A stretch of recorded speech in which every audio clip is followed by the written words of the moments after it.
46% of teachers report high levels of stress, and that is comparable to what nurses report, and they're the two highest stress occupations in the United States.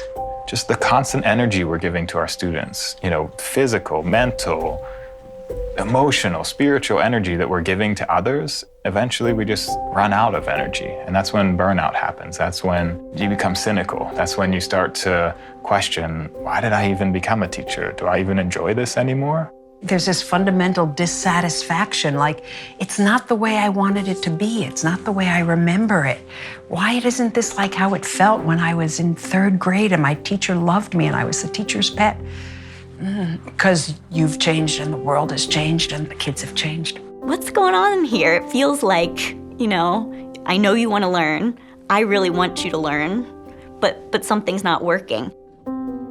In teacher education, you're never really told how emotionally demanding teaching is. And then you're certainly not given the tools to cope with that. I think without learning all the things that I've learned in the Toolbox about mindfulness, I don't think I could do what I do every day.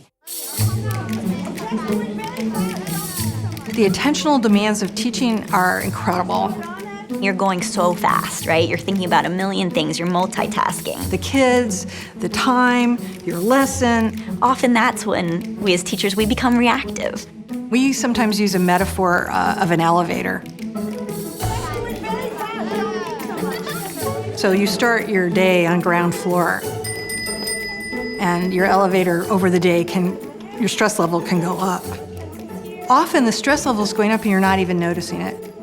And so you might not even notice that you just called out the same student 3 times when another student did the same thing. Or you might not notice that you've been getting more and more stressed out by little side chatting that to you is a sign that the students don't care about what you're talking.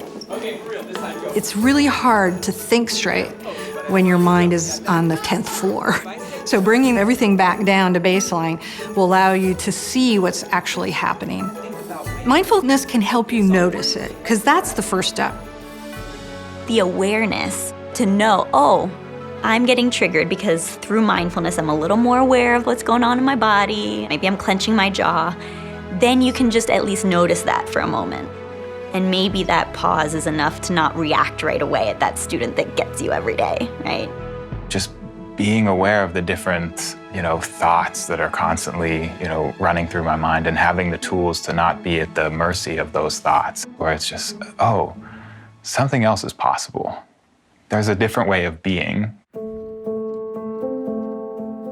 The Toolbox, it's helped me to be more where I am.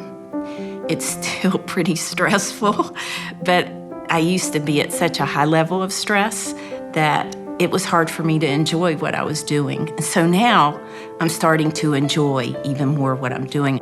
So before I had developed a mindfulness practice, each day was about reaching the objective of the lesson, but those objectives weren't acknowledging what was going on in the world and what was going on emotionally for students.